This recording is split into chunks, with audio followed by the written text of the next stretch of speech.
algoritm on tegelikult tööinstrument.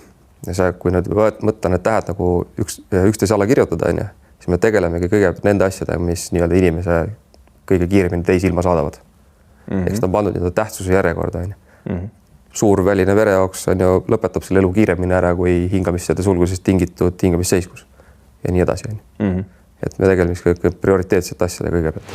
Toome siin mõne aasta taguse näite, kus siis üks isik oli saanud jalga torke haava, siis patrullpolitseinik pani siis arteriaalses kuti ja hiljem siis selgus, et tal oli ka arterivigastus seal.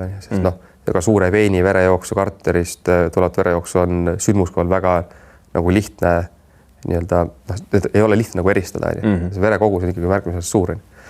Ja samuti ka üks case paar eelmisest aastast äkki, kus siis oli õlavarde löödud terariistaga ja samamoodi oli vaja arteriskutti kasutada ja hiljem tulis ka välja, et õlavarre arteri täielik läbilõige oli. Et ta ikkagi elupäästu tegevuseks, kuigi ta oli nii-öelda siis asumis nagu sees, siis kiirabi jõudis ka mingi 7-8 minutiga. Aga 7-8 minutit arteriaalse verejooksu korral on täiesti piisav. Piisav juba, et mitte midagi päästa pole enam. Me siin eelmisel aastal ise käisime ka ühel treeningul Rootsis, kus oligi siis see prolonged field care. Ja me oleme nagu igasugused asju siin taktikameditsiinis teinud ja neid nii-öelda otsese ohuga tegelenud ja nii edasi, eks. Siis seal mängiti nagu läbi selline situatsioon, et me siis nii-öelda kehastusime isikukaitsjateks. Igas tiimis oli eri rahvusest inimene. Ja siis läksimegi nii VIP-i kaitsma, et VIP läks kohtumisele, sai viga, tegime siis kõik need abifaasid läbi ja lõpuks siis evakueerisime mägedesse.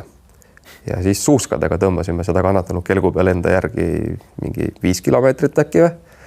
Ja siis konstantselt nagu mäest üles, et see oli siuke hämmastavalt tore kogemus. Ja tead, et seda mitte kunagi enam teha ei tahaks. Delfi militaarpodcast.